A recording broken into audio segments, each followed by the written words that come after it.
හරි මොකද අපිට උනත් කරන්න පුළුවන් සීමාවක් තියෙන අපිට නෛතික බලයක් නැහැනේ. අපි ඒ වෙලාව නිකන් සමාජයට අදහසක් කියන මිනිස්සු විතරයි. ඒ ලෙවල් වලත් ලියන නැති හරක් මේ ඉන්නේ සමහරවල්ලාට. ඒ ලෙවල් වලට නිකමට වැස්සකට හරි වැස්සෙන් බේරෙන්න හරි පන්තිකට වෙලා හිටියනම් මේවත් තේරෙනවා දන්නවා. ඔයාලා මේ මාත් එක්ක අමනාප වෙන්නේ මම දේශපාලකතාවක් කිව්ව නෙමේ. වරද මොකා කළත් වැරදි හොඳේ. නැගුවා සර් කියන්නේ නැද්ද මේක කියනවා ඉතින් ඔක අපි කියලා කරවන්න ඕනේ වද දැන් ඒකටද මේ මිනිස්සු වෙනසක් ඉල්ලුවේ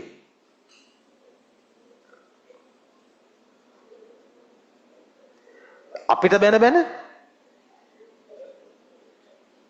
ඒකටද මිනිස්සු මේ මිනිස්සු මහන්සි වෙලා මේ ආණ්ඩු පත් කරගන්නේ නියෝජිතව පත් කරගන්නේ මට මතකයි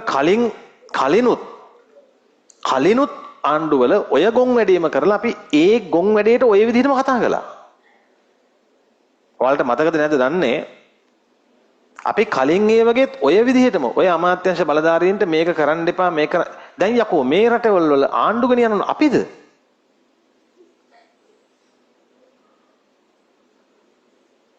අපිටම තමයි පළු ගැලවෙන්න බනින්නේ. බැන ටැක්ස් ගෙවන්නෙත් අපි. බැනුම් අහා ටැක්ස් ගෙවනවා. හරි? අපෙන් කකා ඒක කමන්නේ කියමුකෝ.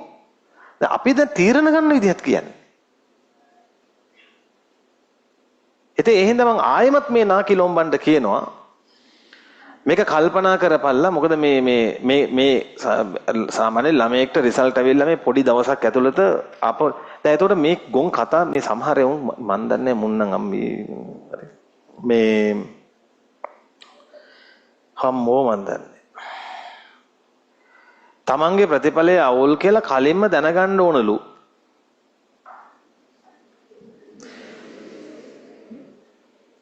කොහොමද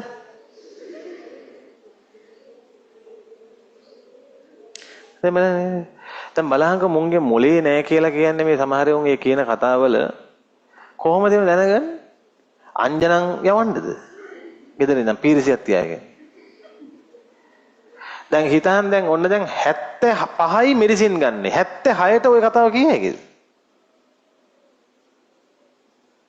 ඒතකොට දැන් හැමෝම මෙඩිසින් යන්න දින්නේ. නෑ සමහර ළමයින්ට සාමාන්‍ය කැම්පස් එකක් ඇති. දැන් ඒ ළමයට සාමාන්‍ය කැම්පස් එකක් ඇයිද නැද්ද කියලා දැනගන්න පුළුවන්ද ඕකේ? ඒ කියන්නේ වැඩි ඒ ලෙවල් වලත් ලියන නැති හරක් මේ ඉන්නේ සමහරවල්ලාට. ඒ ලෙවල් වලට නිකමට වැස්සකට හරි වැස්සෙන් බේරෙන්න හරි පන්තිකට වෙලා හිටියනම් මේවත් තේරෙනවා දන්නවා. ඒ නිසා මම නැවතත් කියනවා ඔයාලා මේ මාත් එක්ක අමනාප වෙන්නේ මම දේශපාලකතාවක් කිව්ව නෙමේ. වරද මොකා කළත් වැරදි හොඳේ. ඒවට සුදුහුණු ගන්න එන්න එපා. අපි ඡන්දේ දුන්නා.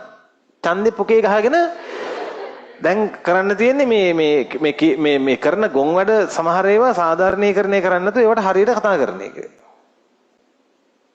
ඡන්දේ දුන්නා කියලා එහෙම කියන්න ඉන්න බෑ මට. මට පක්ෂව හිටියත් එකයි විපක්ෂව හිටියත් එකයි. මම එකෙකුට බයත් නැහැ නායත් මම සරලව කිව්වනේ. හරි? දැන් ඔය ගහ මට උඩ දාගෙන ගහන්න. කොහෙද මට මොකුත් වෙලාද? නේනේ. එච්චරයි. ඒ නිසා දැන් වෙන්න ඕනේ මේ මුතුගලව විවේචනය කරනවත් වෙන ගුරුවරුන් විවේචනය කරනවත් මේවා කතා කරන මේ A level ගුරුවරු විවේචනය කරනවත් මේ කරන්න ඕනේ ළමයින්ගේ පැත්තෙන් බලලා සාධාරණ කාලයක් දිය යුතුයි. ඉතින් එතන අපිත් ඉන්නවා. නමුත් ඉතින් ඒක එහෙම නොවුනොත් කරන්න දෙයක් නැහැ. ඒක එහෙම නොවුනොත් ඔයාලට සිද්ධ වෙනවා මේ පැත්තකින් තියලා ඒ ඉල්ලීම් ඔයාලගේ ඩියුටිය කරන්න. හරි? මොකද අපිට උනත් කරන්න පුළුවන් සීමාවක් තියෙන අපිට නෛතික බලයක් නැහැනේ. අපි ඒ වෙලාව නිකන් සමාජයට අදහසක් කියන මිනිස්සු විතරයි. හරිය? නැවතත් සුපුරුදු වැඩසටහන අපි එනවා.